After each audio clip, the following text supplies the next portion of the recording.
Parlons météo maintenant avec notre collègue Alex Verville. Bonsoir, Alex. Salut. Alors, depuis le début du mois, de la neige, du froid, pas beaucoup de soleil et pas beaucoup de lumière non plus. Non, et je veux vraiment pas tourner le fer dans le plat, Marie-Claude, mais aujourd'hui, la journée à Montréal était même pas de 9 h, c'était 8h49. Et si on s'en va en Gaspésie, c'était 8h22. Et si on s'en va plus au nord, là, 8h13 pour Chibougamau. Donc, ça commence vraiment à faire des petites journées.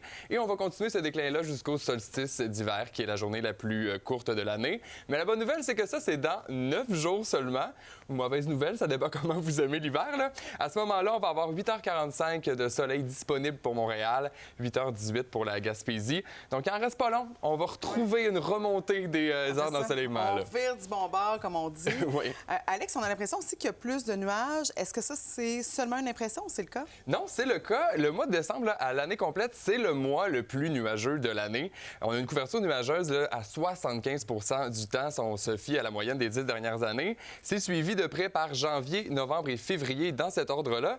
Donc, si vous ressentiez une petite dépression saisonnière ces dernières semaines, bien, ça va de soi. Hein? Novembre fait partie du top 3, décembre est en première place et janvier est en deuxième place. Donc, on n'est pas sorti du bois encore en termes de nuages dans le ciel. Pourquoi ça arrive comme ça en décembre? Bien, il y a plusieurs raisons qui mènent à ça. Premièrement, bien, les systèmes dépressionnaires en hiver sont assez différents d'en été parce que le contraste entre les masses d'air de part et d'autre du courant jet, lui, est plus grand. Le courant jet est aussi plus fort, donc nos systèmes sont plus costauds, mais aussi plus étendus. C'est ce que vous voyez à l'écran, là, ce sont les nuages à droite. En décembre, on peut se retrouver avec un système qui couvre plusieurs milliers de kilomètres, donc ça touche plus de gens et plus longtemps, contrairement à l'été où les systèmes prennent de l'expansion en altitude. Donc c'est plus court et c'est aussi pour ça qu'on a des orages.